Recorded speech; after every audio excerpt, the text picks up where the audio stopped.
स्तोत्र ग्रंथ 27 ओवी 11 मध्ये आम्ही वाचतो. प्रिय बंधू आणि भगिनींनो, स्तोत्रकार सांगत आहे, परमेश्वराकडे प्रार्थना करत आहे, परमेश्वराकडे प्रार्थना करून परमेश्वराला असं म्हणत आहे, हे परमेश्वरा आपला मार्ग मला दाखव. हे परमेश्वरा आपला मार्ग मला दाखव. प्रियजनो, आम्ही सुद्धा अशी प्रार्थना परमेश्वराकडे करूया. म्हणजे आम्हाला माहित नाही आम्ही कोणत्या मार्गाने जावं, काय करावं, कशा प्रकारे आमची योजना बनवावी, आमच्या जीवनाचे आयोजन कसे करावे हे आम्हाला कधी कधी कळत नाही.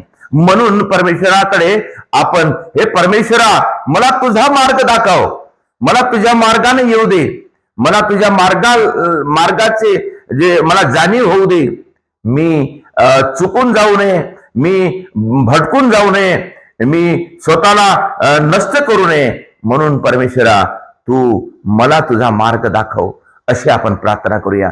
आणि खरोखर प्रियजन हो, जो व्यक्ती परमेश्वरावर निर्भर राहतो, परमेश्वराकडून प्रार्थना करून परमेश्वराचा मार्ग शोधतो, त्याला खरा मार्ग मिळते.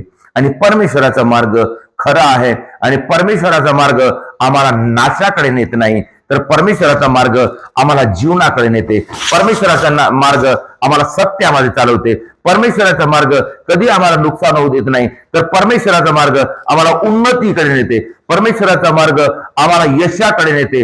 परमेश्वराचा मार्ग आम्हाला सुख देते. परमेश्वराचा मार्ग आम्हाला आनंद देते. परमेश्वराचा मार्ग सत्याचा मार्ग आहे. परमेश्वराचा मार्ग प्रेमाचा मार्ग आहे. परमेश्वराचा मार्ग शांतीचा मार्ग आहे. म्हणून प्रियजन हो, आपण परमेश्वराला मागूया, प्रार्थना करूया, विनवणी करूया, हे परमेश्वरा मला तुझा मार्ग दाखव, मला तुझ्या मार्गाने चालू दे, मला तुझ्या मार्गामध्ये राहू दे, मला तुझ्या मार्गाची जाणीव होऊ दे. अशा प्रकारे आपण प्रार्थना करूया आणि परमेश्वराचा मार्ग आपण स्वीकार करूया. परमेश्वराच्या मार्गाने आपले जीवनाकडे जाण्यासाठी आपण प्रयत्न करूया.